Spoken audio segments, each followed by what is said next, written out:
A new Cold War is heating up. This time, however, the combatants are the US and China, the entrenched power versus the rising power.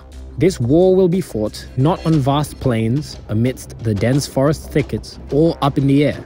Rather, it will be fought in cyberspace, a war of bits and bytes, of mass data collection and constant surveillance. And it'll largely be fought not by the US and China directly, but by their technological proxies, big tech.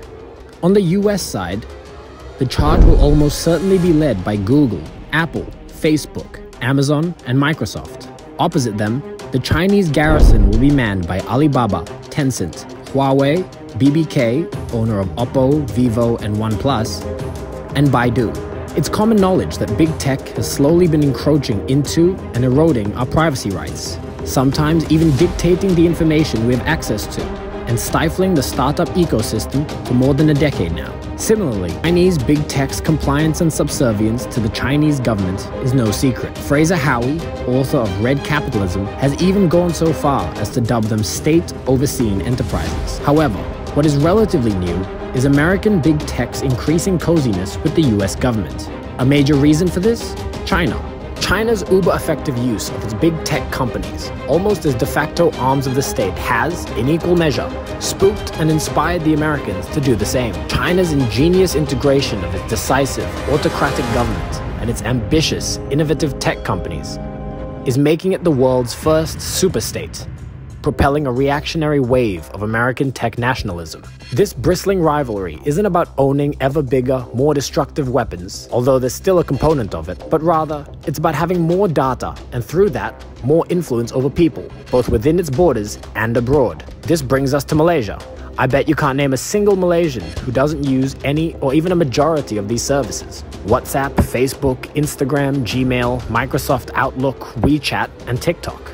The problem is, these modern communication essentials are exclusively of American and Chinese origin. How long would it take before the treasure trove of Malaysian data that's being handled by these big tech behemoths trickle into the hands of their two Cold Warring parent countries, or maybe even nefarious entities within them?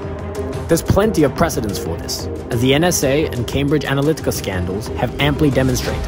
Knowledge of many important and intimate facets about Malaysians by these US and Chinese big tech companies, and by extension their governments, knocked down, counted out, left behind.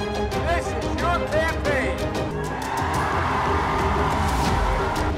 coupled with their ability to influence these, will give them monumental leverage, the likes of which have never before been seen in human history.